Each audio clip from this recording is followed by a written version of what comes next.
The following essay is reprinted with permission from The Conversation, an online publication covering the latest research. Hurricane Ophelia, by then downgraded to Storm Ophelia, reached Ireland on Monday, October 16. At the time of writing, there had already been 3 deaths and countless reports of severe damage to buildings and fallen trees. Unlike other severe storms to reach Ireland and Britain, such as the 1987 Great Storm, Ophelia was in many ways a typical tropical cyclone with a tight spiral of cloud, powerfully strong winds, and a cloud-free eye. But what set it apart from other Atlantic hurricanes was its direct route to Europe. While hurricanes do sometimes take a circuitous route westward across the ocean and loop back again towards Europe, this one took a shortcut. Ophelia began as a rather innocuous-looking group of clouds in the Atlantic Ocean, several hundred miles southwest of the Azores and roughly on the same latitude as Morocco or northern Florida. Yet even at this stage it was unusual. Most named storms in the Atlantic are generated in warmer waters much further south and, as such, they are generally driven across the ocean by the easterly blowing westwards trade winds. They eventually dissipate as they curve north into the Atlantic or make landfall in the Caribbean, Mexico, or the U.S. In Ophelia's case, moderate atmospheric shear changes in direction and strength of wind with high and relatively cool sea surface temperatures meant it took several days to develop the well-defined low-pressure center, strong winds and spiral clouds of a hurricane.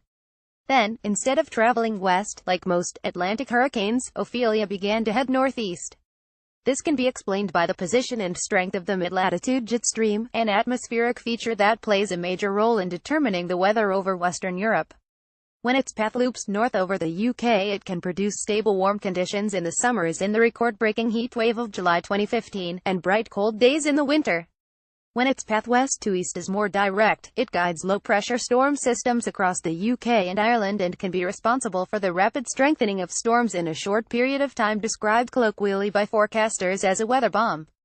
It is this that produced such a rapid change in direction for Ophelia.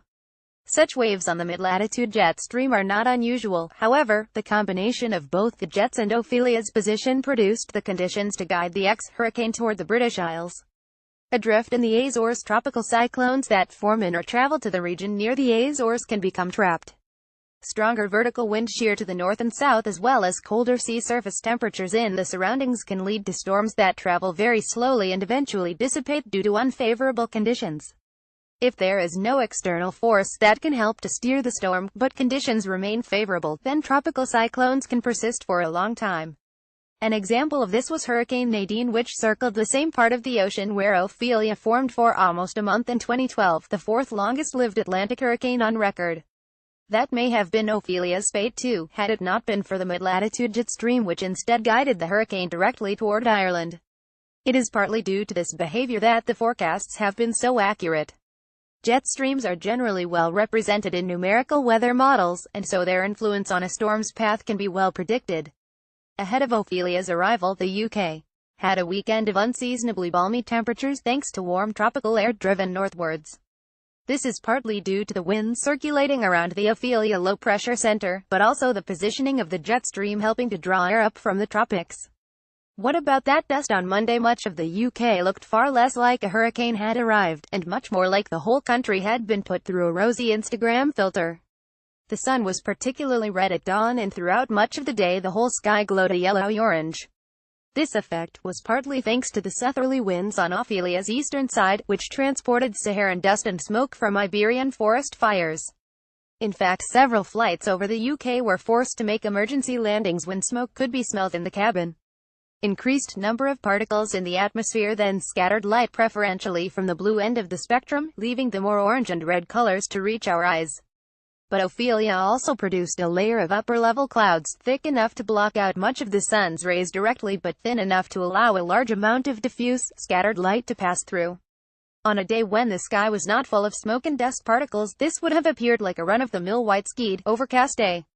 However, on Monday it led to Facebook feeds being filled with photos of a bright orange sun at midday and yellow clouds. This article was originally published on The Conversation. Read the original article.